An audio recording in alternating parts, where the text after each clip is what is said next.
بسم اللہ الرحمن الرحیم۔ حضور صلی اللہ علیہ وسلم کے آداب و اخلاق جو احادیث مقدسہ میں آئے، ان میں آج ہم آگے چلتے ہیں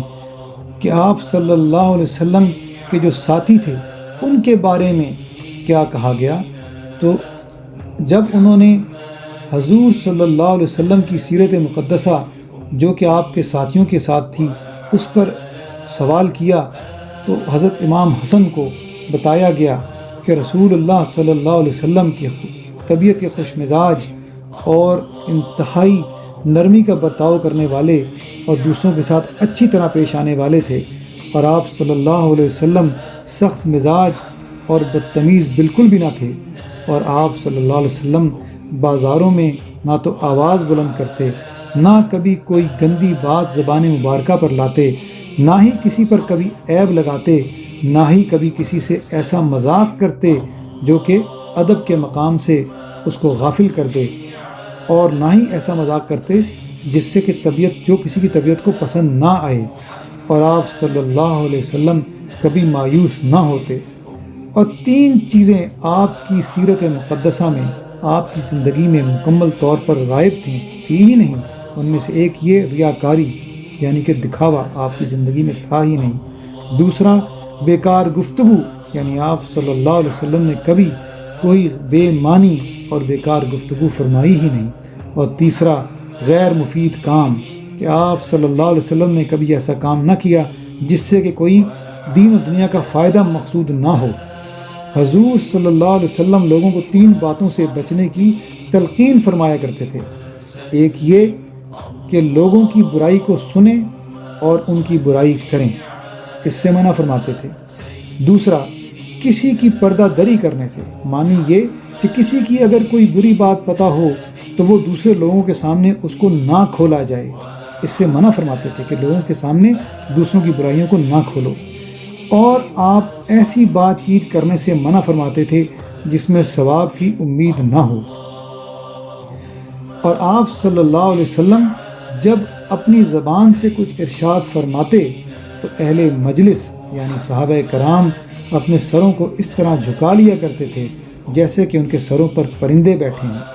اور جب آپ خاموش ہوتے تو صحابہ کرام رضوان اللہ تعالیٰ علیہم اجمعین آپس میں بھی گفتگو کر لیا کرتے تھے، لیکن وہ آپس میں کسی بات پر جھگڑتے نہیں تھے۔ اور جو شخص حضور صلی اللہ علیہ وسلم کی بارگاہ میں عرض گزار ہوتا تو اس کی التجا، اس کی درخواست پوری توجہ سے سنی جاتی تھی، اور اتنی دیر آپ صلی اللہ علیہ وسلم خاموش رہتے تھے یہاں تک کہ وہ اپنی بات ختم کر لیتا۔ اور اسی طرح جب کوئی بات چیت شروع ہوتی تو اس کی ابتدا رسول اللہ صلی اللہ علیہ وسلم فرماتے تھے، اور اگر آپ ہنستے تو آپ کے اہل مجلس یعنی صحابہ کرام بھی ہنستے۔ یہاں یہ یاد رہے کہ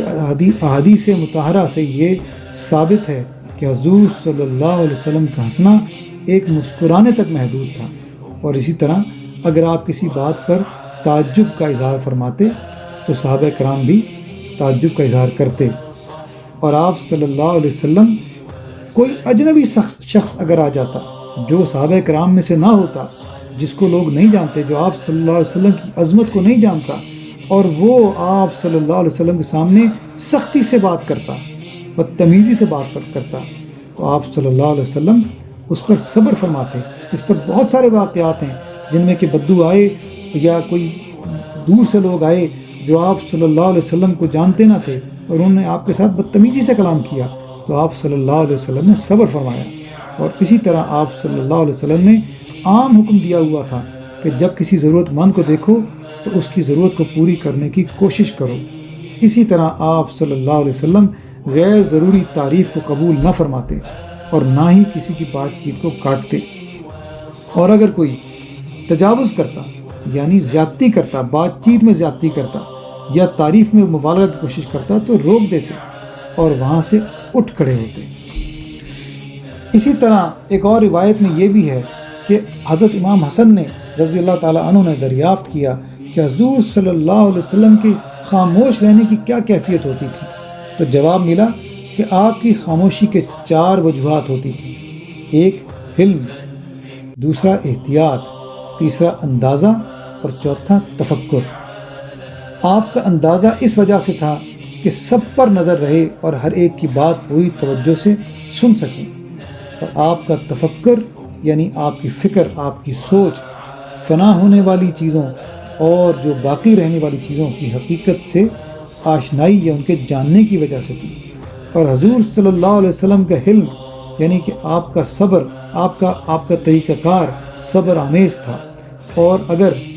آپ صلی اللہ علیہ وسلم کی برائی بھی کر دی جاتی، آپ کی شان کو نعوذ باللہ گھٹانے کی بھی کوشش کی جاتی، تو آپ صلی اللہ علیہ وسلم غصے میں نہ آتے، اور آپ کے اندازہ فرمانے میں بھی یہ 4 خوبیاں جمع تھیں کہ نیک باتیں اختیار کرنا تاکہ لوگ ان میں آپ کی پیروی کریں، آپ کے پیچھے چلیں، بری باتوں سے دور رہنا تاکہ لوگ ان سے بچ سکیں، اور اس چیز کی کوشش کرنا جس کا امت کو فائدہ ہو، اور ان اچھی چیزوں کا اختیار کرنا جو امت کے لیے دنیا اور آخرت میں مفید ہوں۔ جزا اللہ عنا سیدنا محمد ما هو اہلہ صلی اللہ علیہ وسلم۔